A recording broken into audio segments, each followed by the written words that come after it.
Statements made in today's presentation are strictly hypothetical.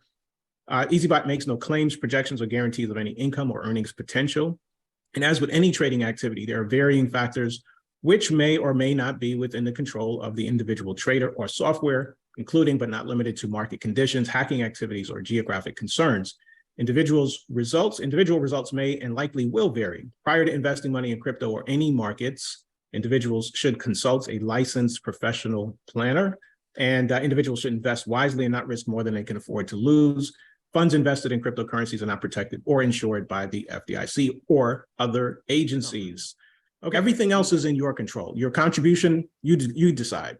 Your initial seed, you decide. How much time you're going to give this, you decide. The one thing that's really not totally in your control is how many apples can I get off this apple tree ultimately? And that's where EazyBot steps in. And so Bitcoin gave us 11% in terms of return. And Ethereum, let's find Ethereum on the chart. Ethereum gave us 31.5%. You should keep those two numbers in mind, because today what we're going to do with time is that we're going to bend it backwards. And what I mean by that is we're going to take a look at backtesting results. So let me tell you what backtesting is before we jump into the results. So backtesting, the way we do backtesting is we take the EazyBot strategy and we take chart data. We take market data from the charts from Binance. We use Binance charts. And so we know what's already happened, right? That data exists. And so we simply run EazyBot strategy against the market and decide, and it tells us when it would have opened trades and closed trades, what kind of profit it would have made. And so we started this backtesting in January. We started running the backtesting January 1st of 2020, and it runs all the way through March 31st of 2023. Now for Bitcoin, when we jump into our backtesting results, Bitcoin hasn't quite, the results we're going to look at here today haven't quite completed all the way through March. So we're going to look at a shorter time frame for Bitcoin, and we're going to look at Ethereum. One more time before we leave here, we're going to look at what's happened in a down market with EazyBot that was very impressive. Is Bitcoin produced 11% return and Ethereum produced 31%. Now, the next person that you're going to hear is somebody I'm really excited to introduce to the call. He's actually going to take us through some of this next part, the next part of our discussion, and help us to understand some of these results more clearly. And so what you're taking a look at right now is the culmination of the results of a little over 2 years of backtesting, starting January 1st, 2020, going on 2 years, and then the first 3 months of January 2023 for two assets, two coins, two cryptos, Bitcoin and Ethereum. And so we understand, as Dave was saying, there are 4 ingredients to financial freedom. And we know about the first 3, right? What we didn't really have access to, and nobody in EazyBot that's making use of the product as a user really had access to, is time. So this backtesting adds the element of time and additional years on top of what we already have under our own belts, 1 year. So again, we're looking at 2 years, 3 months worth of backtesting. And this view is a summary view. So let's just go through all the elements, and then it'll allow David to ask some of the questions that I'm sure is on everybody's mind. We want to compare this backtesting with what we saw in our corporate portfolio, okay? So this view right here, the bar chart, it gives you the two assets, Ethereum and Bitcoin, and it gives you their profit, total profit earned over the time frame, their net gain for that time frame, and the associated software service fees that were paid out. So as an example, Bitcoin over that time frame made almost $900 worth of profit and paid about $150 worth of software service fees, right? So moving at the top, you see the starting capital, $1,000 per coin. So for this portfolio with the two assets, $2,000 worth of starting capital, right? The total profit that was earned over that time, $3,000, the total software service fees that were paid out, the percent net gain, which all that means is what kind of profit margin did we have as far as a percentage versus the starting capital, the actual net gain, so the profit minus the software service fees, and then buy orders and sell orders. How many times did we buy an asset? How many times did we sell an asset? So that's a summary of your trades, right? And then you're looking at the average profit in a percent form. And then here's where it gets really interesting and informative and insightful. Look at that average monthly profit, 4.65%. And so we saw in our corporate portfolio, we were around the 3% mark.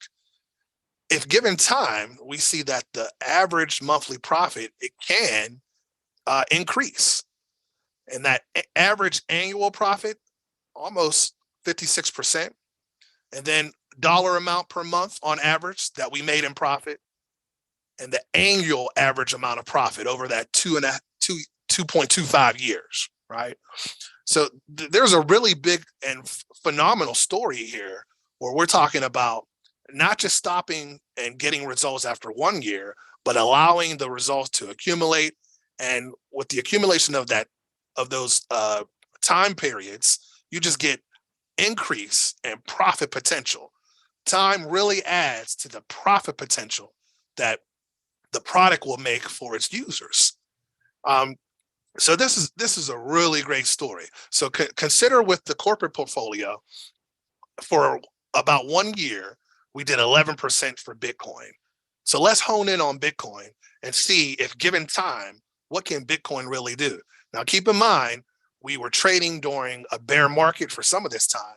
And also some of this time, there was an increase in the market, which allowed us to capture even more profit with this particular product. EazyBot does such a phenomenal job of capturing profit. But let's take a look at the performance of Bitcoin over this time frame. So we were looking at Bitcoin and Ethereum combined. Now we're looking at just Bitcoin, right? So overall, Bitcoin brought in, as far as profit, almost $900. Starting capital, $1,000, right? So over that time frame, our average annual profit is about 45%. It's almost 45%. Compare that to what we found with 1 year worth of testing on the corporate portfolio. What was it? 11%. So Bitcoin was at like 1% monthly. Now you're looking at 3 years worth of data, 2.25 years worth of data, and Bitcoin's more than triple of what the results were for the corporate portfolio. And that's just such a phenomenal story to talk about how time can positively affect and impact profit potential for an EazyBot user. Just take a look at the average annual profit. You're looking at, off of one coin, $1,000 trading capital, $500 a year. You compare that to any traditional investment vehicle, especially an S&P 500, where 2022, we dropped a good 20% based on statistics. But compare this to any traditional investment vehicle where you might margins 0.3 to 1% on the year. I mean, this is such a phenomenal result. And it goes to prove that, one, with the type of product we do have access to higher rates of return. And if given enough time, we can see significant profit with a minimal investment. So we've looked at Bitcoin here. And by the way, many of you know that with EazyBot, we have something called market crash recovery. And market crash recovery is an additional budget that you can allocate to EazyBot in the event that the market takes a severe drop below 51% or more. And in this testing that we've done here with Bitcoin and Ethereum, neither one of these utilized this feature of market crash recovery. So the profit that you're seeing here doesn't even represent the full potential of EazyBot and all that it's capable of doing. We will produce backtesting results using MCR. That's coming up here shortly. But this is a really conservative look on what's possible with EazyBot, again, given enough time. We've looked at Bitcoin, compared the 11% we got in the last year to the 44% average over a longer period of time. And then Charles, I'm gonna hand it back to you if you want to look at Ethereum and walk us through that. Absolutely. And then just to point out, we compared the 11% that we saw in the corporate account for Bitcoin to the 44 or almost 45% average annual over that time frame. But if you just look at the net gain for Bitcoin over that time frame, you're looking at, from starting point, 75%.